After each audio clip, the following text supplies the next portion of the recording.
बताया है, संसार का स्वरूप बताया है। प्रसंग चल रहा है संसार जो खाणों बिली पंच ज्ञान आयरन। कल हमने 26 नंबर के सूत्र तक का वांचन किया था कि इस संसार सागर से पार होने के लिए, खाणों से निकलने के लिए, इस खातिका को क्षय करने के लिए हमें क्या करना पड़ेगा। क्या उपाय था?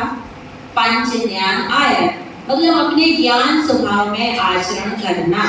अपने ज्ञान स्वभाव में आचरण करने से खातिका मिलाती है। अर्थात जो अपने पास में ज्ञान है, इस ज्ञान को एक दिशा देना।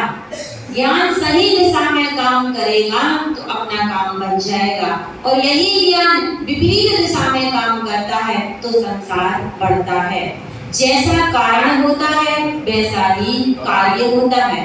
अगर कारण मिथ्या दर्शन, मिथ्या ज्ञान, मिथ्या चारित्र, विपरीत मान्यता है तो संसार परिभ्रमण रूप कार्य होगा, और कारण यदि सम्यक दर्शन, सम्यक ज्ञान, सम्यक चारित्र है तो संसार से मुक्ति रूप कार्य होगा, सिद्धि मुक्ति पद की प्राप्ति रूप कार्य होगा।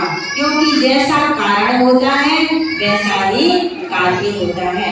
तो कारण अपना सही हो, कारण मतलब दृष्टि, अपना ज्ञान, अपना उपयोग जहाँ जाएगा वो वैसे ही उस रूप परिणमित होता है। जैसे एक बार उदाहरण दिया था कि पानी बरसता है तो आकाश से जो पानी गिरता है वो बिल्कुल निर्मल होता है। निर्मल होता है ना, बहुत निर्मल होता है, लेकिन वो जहाँ गिरता है उस रूप को धारण कर लेता है। वही पानी की बूंद रेत पर गिर जाए तो कीचड़ बन जाती है, वही पानी की बूंद गन्ने के पेड़ में गिर जाए तो मीठी हो जाती है, वही पानी की बूंद करेला में गिर जाए तो, नीम में गिर जाए तो कड़वी हो जाती है, वही पानी की बूंद नींबू में गिर जाए पेड़ पे तो खट्टी हो जाती है, वही पानी की बूंद स्वाति नक्षत्र में सीप में गिर जाए तो मोती बन जाती है, और वही पानी की बूंद गर्म तवे पे गिर जाए तो छंड होकर के खत्म हो जाती है, नष्ट हो जाती है, और वही पानी की बूंद समुद्र में गिर जाए तो समुद्र बन जाती है। पानी की बूंद एक है, लेकिन उसका परिणमन किस रूप में हो रहा है, वहां जहां उसका संसर्ग होता है उस रूप में ऐसा परिणमन होता है। हाँ, जिस रंग में पानी को जिस रंग में मिला दो उस रंग रूप हो जाता है। लाल रंग में मिलाओगे पीले में के नीले में के हरे में तो कैसा होता है, उस कलर का हो जाता है। तो पानी में खराबी नहीं है, पानी तो शुद्ध है, लेकिन क्या होता है जिसका संबंध करता है, जिससे संसर्ग होता है, जिस रूप परिणमन कर जाता है ऐसा हमें दिखाई देता है। ऐसे ही हमारा ज्ञान है। क्या है? हमारा ज्ञान है। यह ज्ञान जब विभाव रूप परिणमन करता है तो संसार बढ़ता है।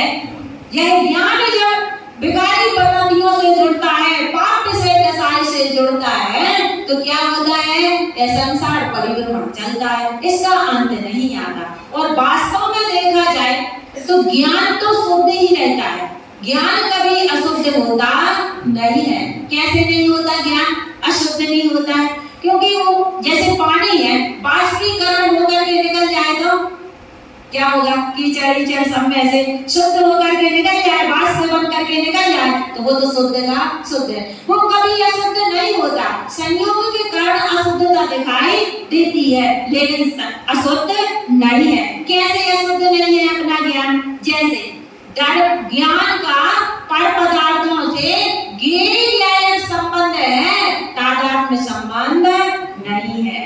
कौन सा संबंध है? ज्ञेय संबंध है। जैसे दर्पण में कोई वस्तु झलकती है, दर्पण में कोई भी वस्तु झलकती है तो दर्पण में अंदर प्रवेश कर जाती है क्या? दर्शाने मात्र का इतना संबंध है, लेकिन दर्पण में एक अंश मात्र भी अशुद्धता आती नहीं है। आती है क्या? नहीं आती।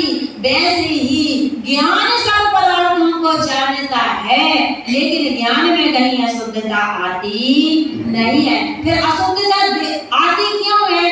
कहाँ दिखती है? मान्यता में, श्रद्धा में। श्रद्धा जहाँ उस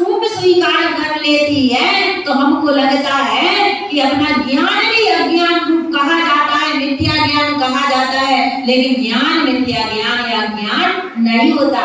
ज्ञान तो ज्ञान रहता है। दर्पण तो शुद्ध है, लेकिन दर्पण में जो देखने वाला है वो क्या मान लेता है कि ये अशुद्धि पूरी दर्पण में है।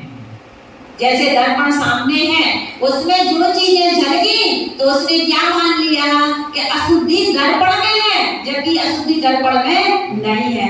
ऐसी अपने ज्ञान में जो वस्तुएं झलकी तो हमें क्या लगने लगता है कि ज्ञान में क्या आ गई है, अशुद्धि आ गई। ज्ञान में अशुद्धि नहीं आती, अशुद्धि कहाँ है, विपरीत मान्यता है। विद्या मान्यता जो है विपरीत मान्यता है, उस विपरीत मान्यता के कारण यह जीव दुखी होता है और यह संसार में परिभ्रमण करता है।